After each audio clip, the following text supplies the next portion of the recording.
This podcast is part of the Frederick Podcast Network. Learn more at listenfrederick.com. Welcome to Check Bags and Big Tags, the no-filter, no-holds-barred podcast where we spill the truth about globetrotting in style.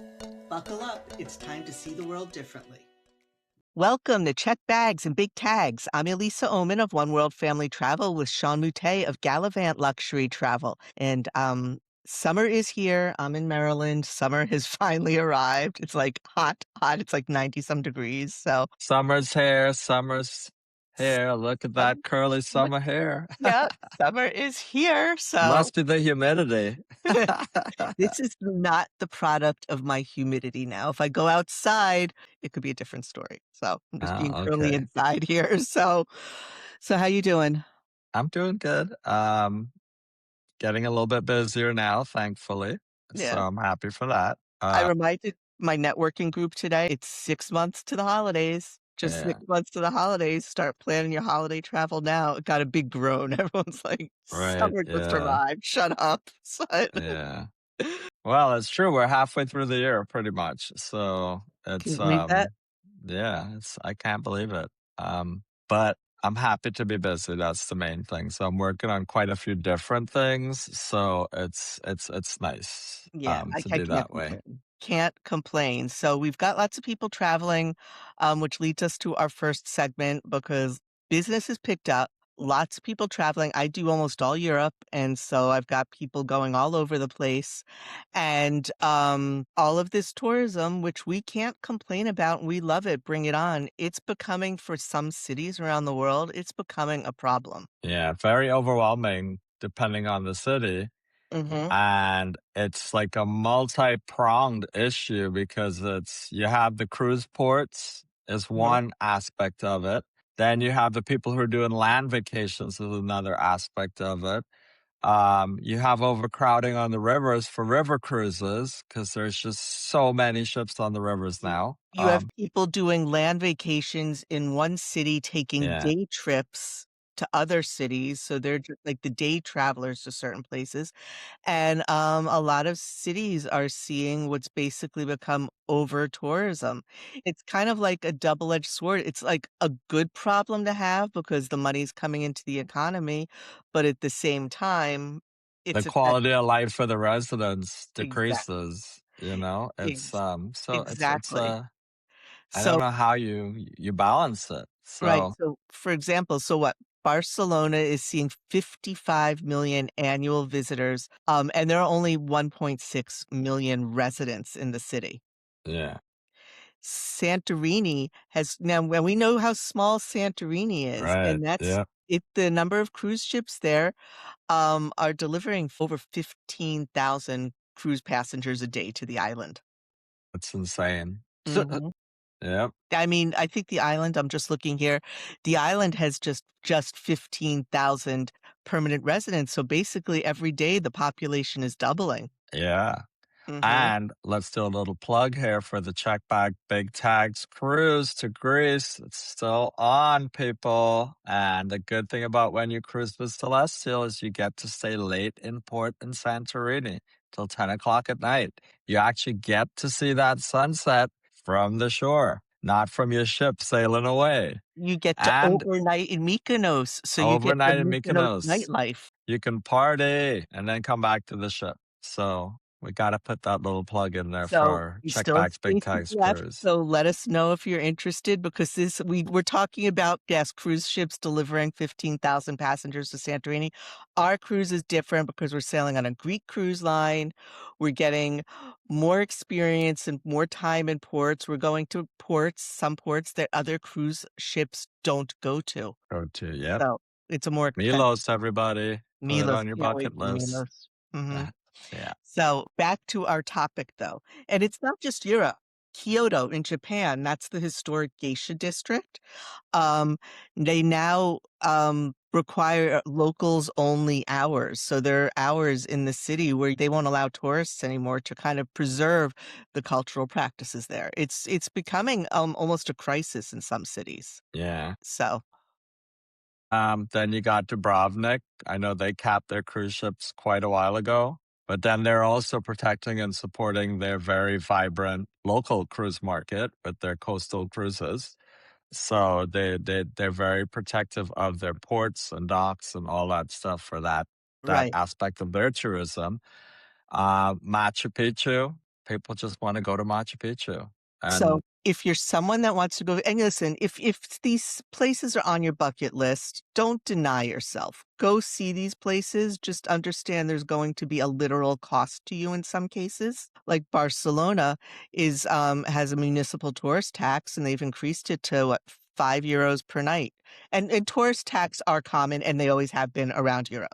So that yeah, in itself, but you're going to see increases in some tourist taxes. Venice has implemented one in from April to July between the hours of 8 and 4:30. There's a day trip tax, so that you have to apply and pay for online prior, and then there's an overnight accommodation tax as well. yeah. So, let's see what other taxes. So, um there's a disembarkation fee now in Greece for cruise passengers in Santorini and Mykonos, and it's an additional €12 with higher charges during peak season. Okay. So if you're going to these places, you just need to be aware that there are some extra fees you're going to have to pay for them to help combat the overtourism. So, um, are we part of the problem, part of the solution? Could we do about this? I don't know, but looking at luxury travel, does spending more money at a destination make you a better tourist, or does high-end travel actually help or hurt?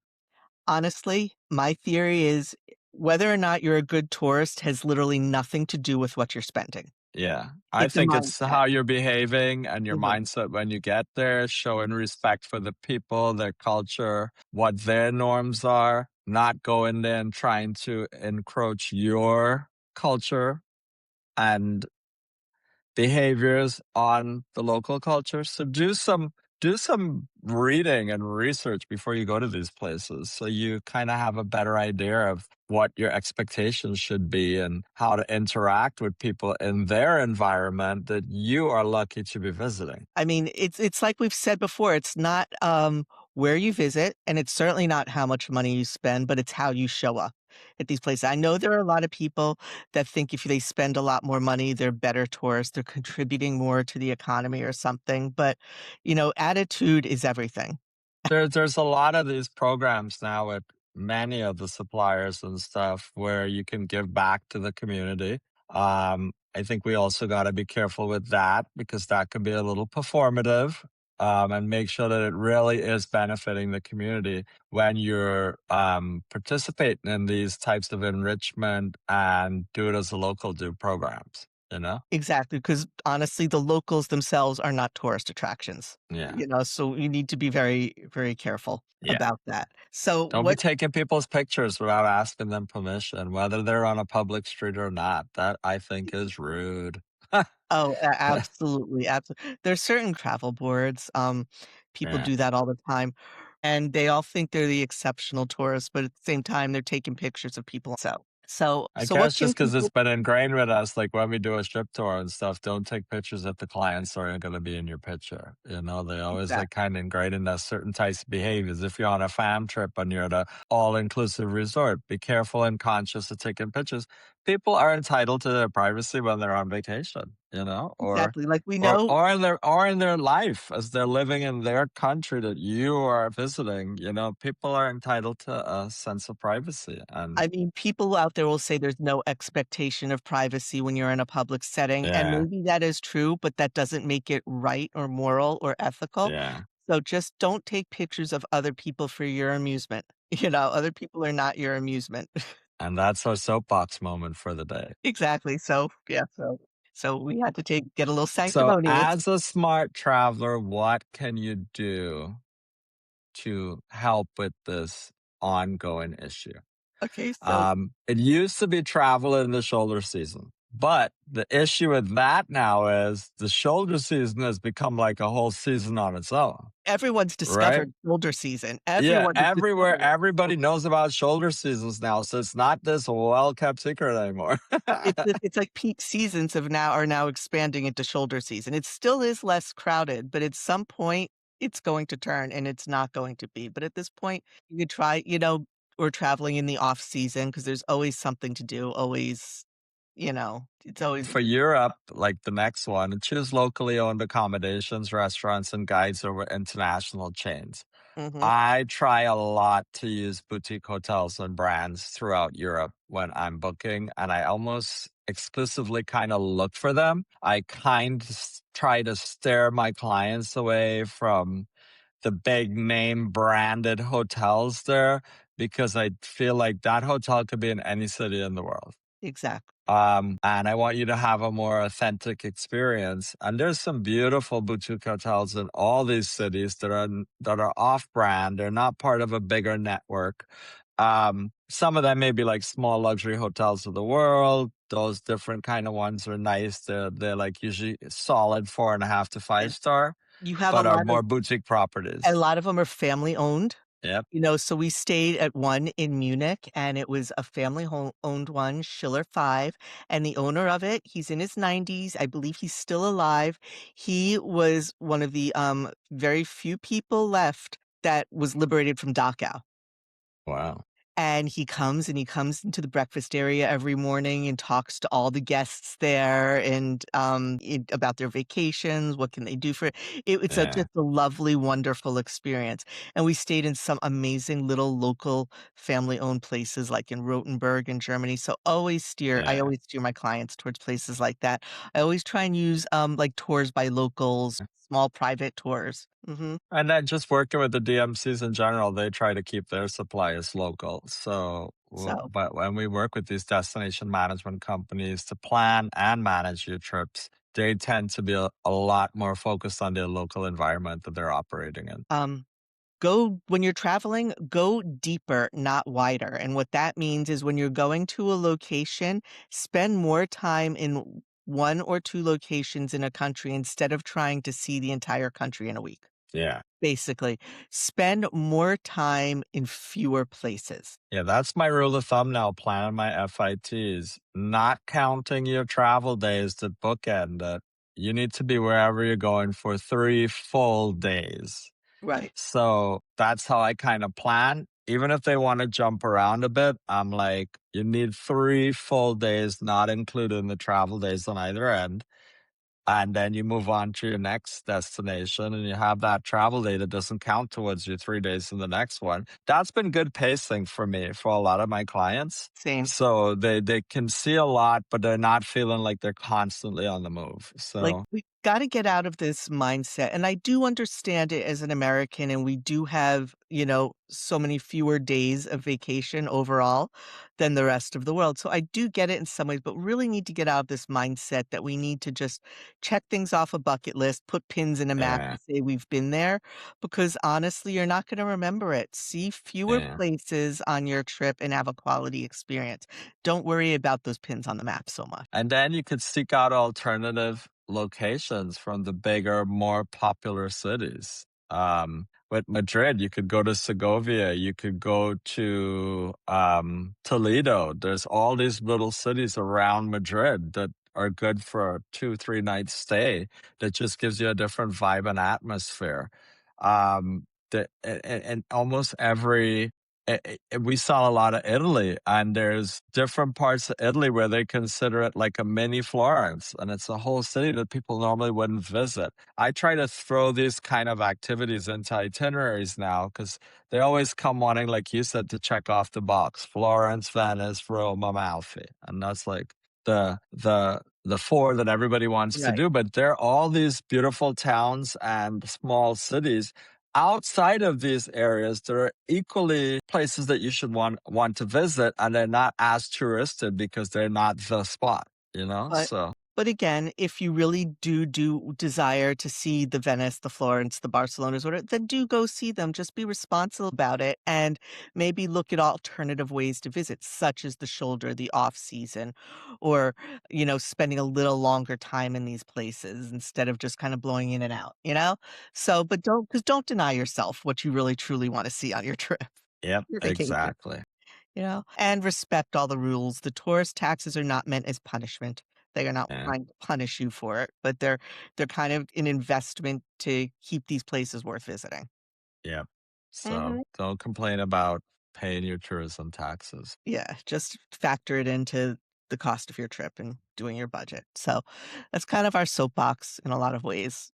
Just over tourism, be responsible about it. So do we think it's a solvable problem? No. I don't know You how know, you would solve it. the only way to You solve could it is to stop traveling, and no one wants to do Yeah, that, and we don't encourage exactly. that. You would have to seriously curtail traveling to make an impactful dent in the over-tourism problem. I know a lot of cities like Amsterdam and stuff want to reduce the cruise traffic because I guess they feel like I would love to see a economic sidebar about how much cruise clients actually spend in a port in a day as opposed to people who actually go and visit the city and stay for 3 or 4 days and do that type of vacation.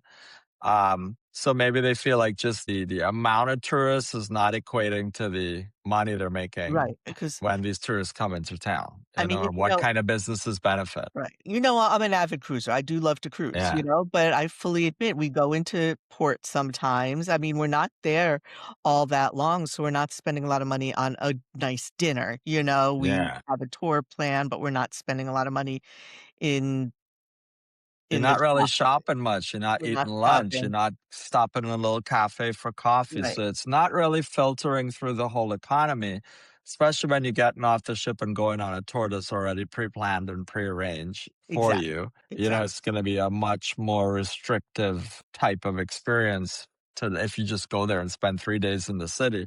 Then you're really going to spend money in their economy because you're out eating your breakfast, lunch, maybe dinner. You're doing your own little kinds of shopping. So as much as we love cruising and we sell a lot of them, if you really want to give back, start going places and spending time there.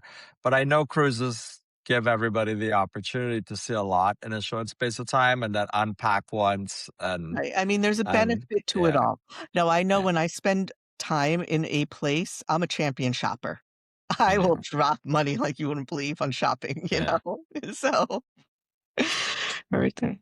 All right. So yeah. So so that's it. So we want to talk about the world right now is a Crazy. mess, a mess. There's conflict everywhere. And that also affects people's travel choices of where they want to go and where they want to see. And if they're going to avoid certain hotspots. Now, Now, there are countries. Yeah. we will never, ever, ever, ever tell you any place anywhere on this earth is 100% to travel to, ever. Yeah. Or safe. That's what It's we'll like, never say it's 100% safe. We will never tell you you will be perfectly safe in a place because life happens.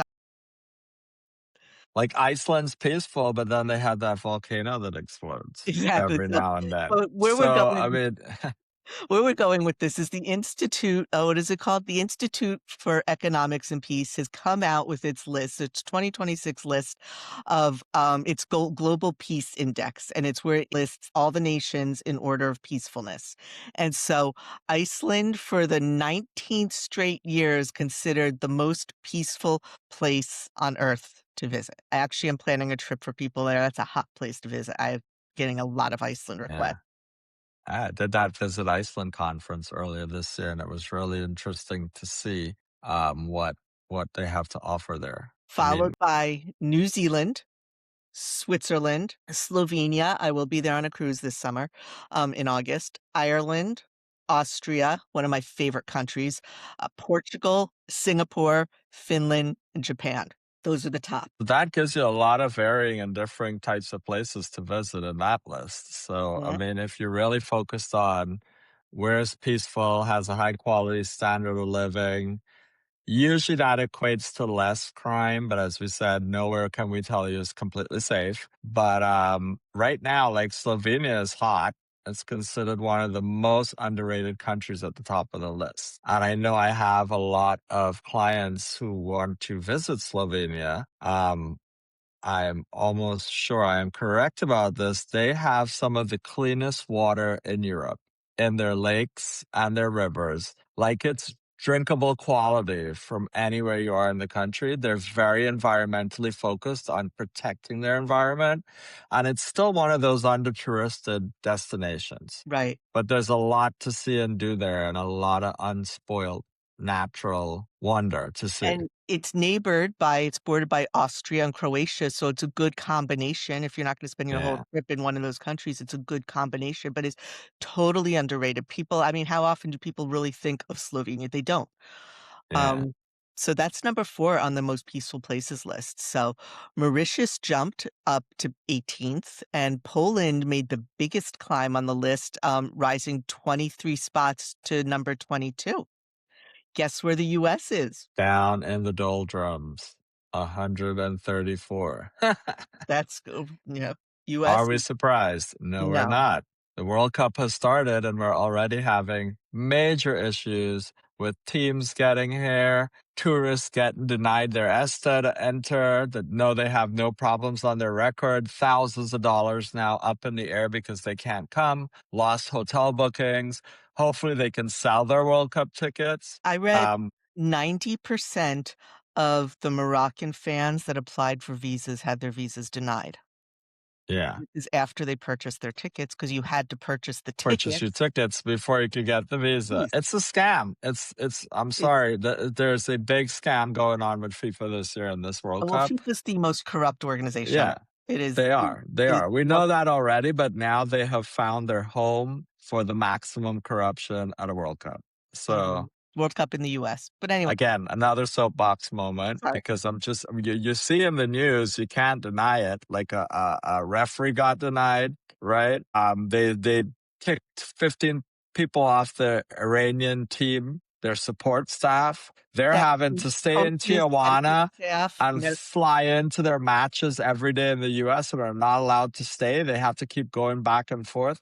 At this point, I kind of hope they do well, just to show like you, despite you doing this to us, we're still that would gonna be good. overcome it. But it's just like World Cup has never been like a political hot potato It until was now. It has come here, and now all of a sudden it's a political hot potato. So like, what the hell? It's usually the one huge event every 4 years that brings the whole world together. it does. People having watch parties and they might be on either side supporting different teams. It's social, it's fun, and then now it's just taken on this whole life of its own. That's really not Once cool. you're at the games, it's an amazing, amazing atmosphere, but why are we having the purpose of the World Cup is to bring the world together, and why have it if you're not letting people in? I don't Yeah, I could go yeah, on forever. That's not the purpose of this, but yeah. so US is 134 on that list, but the good thing is we don't send we send people away, so, on our trips. So do you, how would this list for you as a travel advisor, how would this list affect of how you counsel your clients or what you recommend to them? Honestly, I have never even heard of that list before today. Really? So it doesn't factor at Mm, all into my allergies. planning. They kind of come to me with ideas of where they want to go. Mhm. Um, I've never really had anybody approach me with where do I think is safe to go right now. Yeah, so I mean, I would look at the list from a purely informational standpoint and me liking to know these things, but has it actually factored into any of my bookings in the last 9 years? No. Mhm. So, I mean, I uh, get people that say, "Oh, I wanna go someplace that's safe," and that's where I pull out my yeah, whole, "I'm never gonna tell you any place is safe, yeah. but I'm not intentionally putting you in danger either." But a lot of these places I naturally sell anyway Yeah. because it's what clients are asking for. They want to go to Iceland, New Zealand. There's been a lot of interest in Switzerland for me this year. And then I always think I explain to people it's not an inexpensive place to go. You're probably picking the most expensive place to go in Europe or one of the, but it's just such a beautiful, spectacular country. A lot of people go to Ireland. You have a lot of people in the US and other parts of the world of Irish heritage. So it's a lot of roots type traveling where they want to go back and see where they came from and trace their lineage and stuff. Austria, big stop on river cruises, Vienna, Love Salzburg. Austria so much. I think Melk is in Austria also, right? So Austria plays into a lot of my river cruise client stuff, and I sent a lot of clients to Croatia already. And last March, when they went, I actually had clients to Croatia with a little day trip to Slovenia from where they were in Zagreb. So I kind of sell all these places, but am I selling them because of the index? Probably not. I mean, it's good information to know. But I don't think it's going to color where I send them. Like, I'm not going to send them to Iraq or Iran if they come and tell me, oh, they want to go there and see the archaeological stuff there. Like, probably not the travel advisor for you because I wouldn't even know where to start. But believe it or not, there's people that visit those countries as tourists. So, I had someone call me once and he wanted, he says he wanted Turkey for a month. I'm like, "That's great. This is gonna be a fun trip to yeah. plan." But then he tells me he wanted to rent a car and he wanted to drive to Iran, Iraq, and Syria. At which Okay. point I said, "Nope, sorry, can't help you on that one. That voids Yeah. my insurance. No car rental company is going to rent to you and allow you to A, drive a, to those a places." one-way rental. Yeah. Through. And let me tell you, if something happened to you in any of those places, you're not getting diplomatic help from the United yeah. States. We No, don't have no. those relations with Iran, so, But like, there that are people that insist on doing these types of things, and you're probably not going to be my client because I can't really truly help you with something like that. right. But as far as this list, I mean, I sell a lot of those countries anyway because I do Europe, and so, that's there, and, it's good information to have now in case people are wavering or, like, a little Yeah. just concerned about traveling these days. It's good information to have, but I'm not consulting the list Yeah. to I had let my one me. client who was going to Turkey, and of course, final payment was paid. Then the war in Iran broke out and they were a bit hesitant. And I kind of just told him, I said, look, you're in 100% penalty already. You do have travel insurance.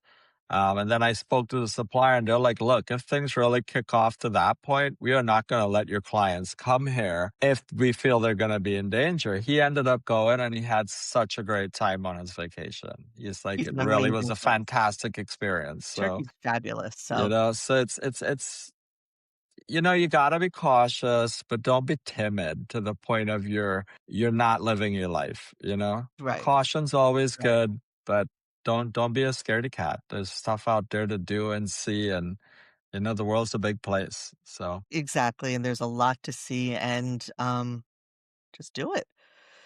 and So, then when you're getting there, a lot of you are on planes. And this is where we're gonna segue into our next little segment behave here. yourselves, people. Behave is what we're trying Yeah. to say What here. is really happening on your flights? And so according to the FAA, thousands of unruly passenger yes, I'm reading off here. Unruly passenger incidents are still reported each year.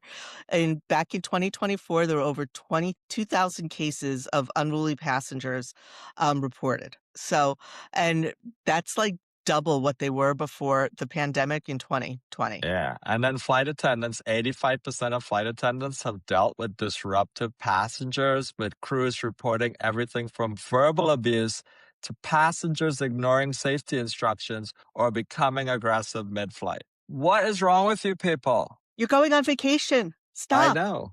Stop it. Even if you're traveling for business or you're traveling home to see family because it's a special occasion or maybe somebody has died for a funeral, why are you people fighting on airplanes? It's I mean, really not that important. I get it's uncomfortable. I get it's Yeah. pricey. I get that traveling in economy is uncomfortable. I do it. Headed to Venice myself in a couple months in economy. I traveled 15 hours to We Kenya in do it. economy. We do it. Yeah. It's So, yeah, I get it's not uncomfortable. But is it really worth losing your temper over? and then Behave. possibly getting put on a no-fly list because you have Exactly. behaved like this on an airplane. It's just not a smart thing to do. Count to 10, pack your patience pants.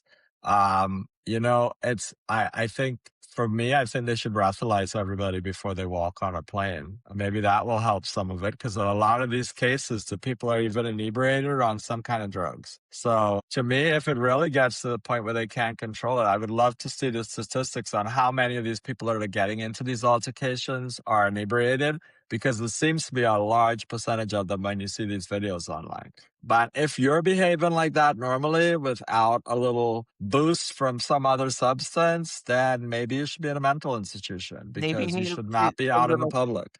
Have you ever witnessed any bad behavior on a flight? Because I honestly don't believe I I have. haven't. I never have myself, I don't think I honestly. have.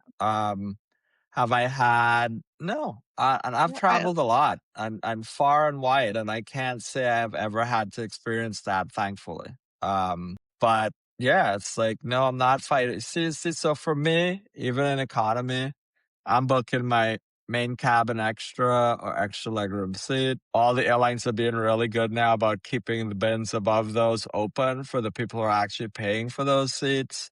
So that's like my little upgrade to myself. So I'm not dealing with the squishier seats down in the back of economy and then I'm boarding late and I don't have anywhere for my hand luggage. It's worth it to me to pay for a main cabin extra, more legroom, whatever each airline calls it seat.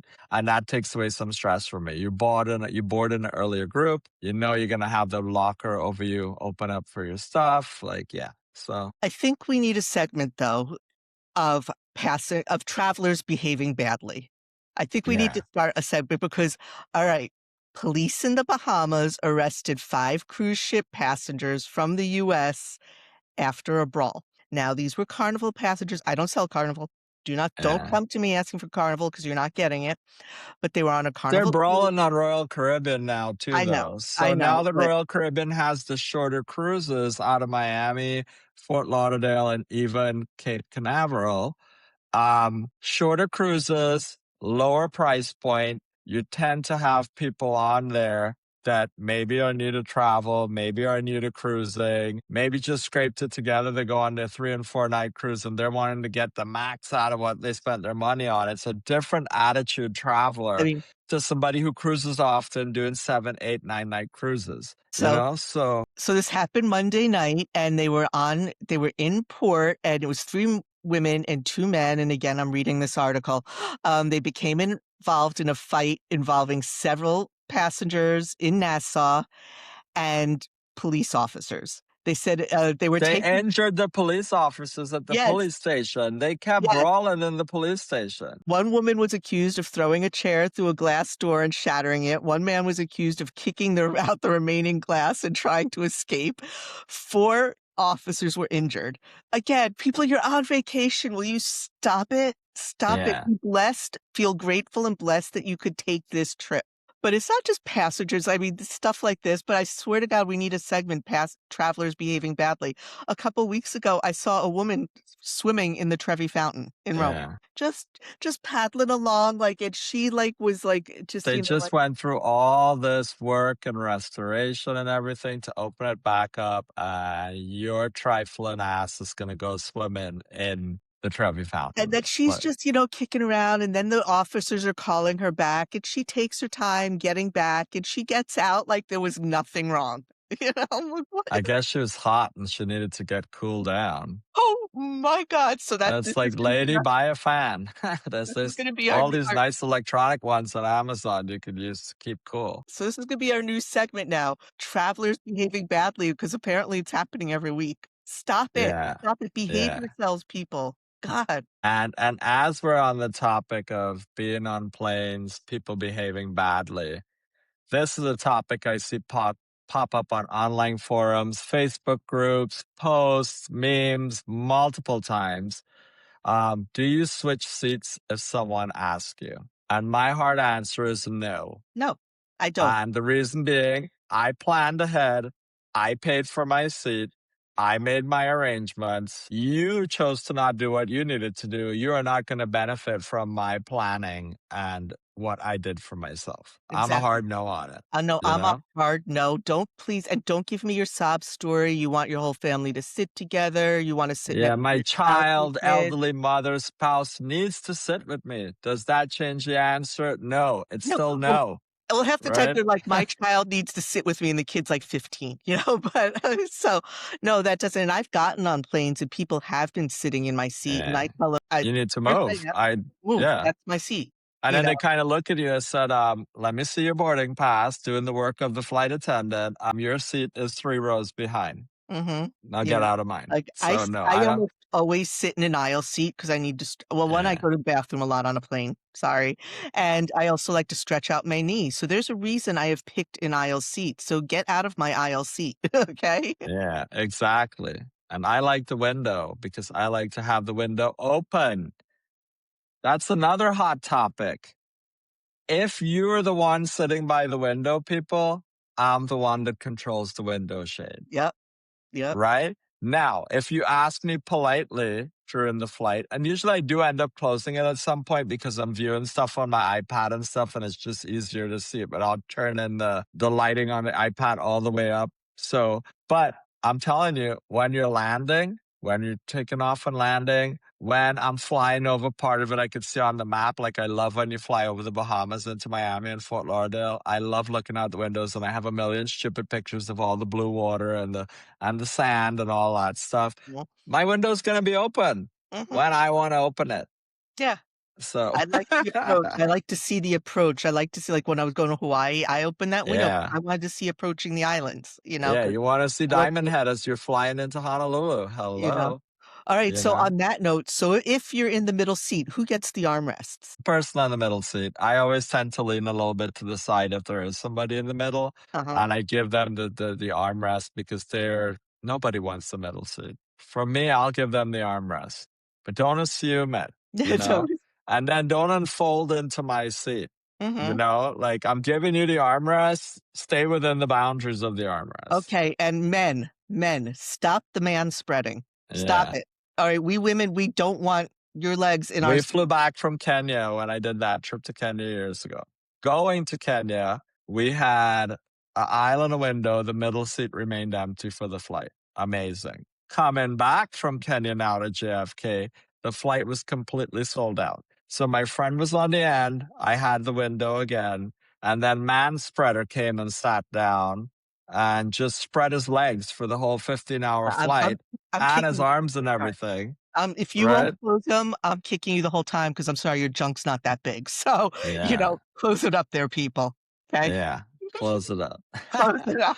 And with that, we're going to be closing up this segment of check bags and big tags because we've been all over the place today. I hope you'll We've been enjoy we those when we're riffing and everywhere. yeah, And we can't we like to have fun. It's not always going to stay be on topic. serious. We like We to can't. inject a little humor into this. What are you looking forward to right now? What are you excited about? Oh my gosh, so many things. Well, in August, we're going on our cruise, and we're going to spend a few days in Venice and Trieste, and then we're going to Slovenia, Croatia, and Montenegro. So I'm very excited about that. Nice. Dominican Republic in September. Going Good to vibes is on the concerts. rise. We're Yay, going to my concerts there. congratulations. And then we're supposed to go on a cruise to Canada in October. Whether or not we Yeah. might have to cancel that, I don't know. Yeah. So, but those are things I'm looking forward to and just keeping busy. And yeah, For me, I'm just hoping I get that Austria fam. I'm anxiously awaiting to hear like who they that's right. selected to go. Because Yeah, if I'm not getting that, I have some other fams I can apply for because another trip to Italy might be I'm applying to that in helpful. November. Yeah, Yeah. I am. So, I've already stated I hope to go to that one. So, yeah. So but that's what we're looking forward to. So everyone, keep traveling until and next time. take care. Thank you for listening to Check Bags and Big Tags. When you're ready to book your next dream vacation, be sure to contact your local trusted travel advisor. If you liked what you heard today and want to hear more travel tips and tricks, be sure to hit subscribe and follow us on Facebook and Instagram at Check Bags and Big Tags. And if you have any questions about travel or topics you want to hear, just send us an email at checkbagsandbigtags@gmail.com. Thank you again for tuning in, and until next time, keep dreaming big and chasing those unforgettable adventures. Live radio, local podcasts, the Frederick Podcast Network at listenfrederick.com.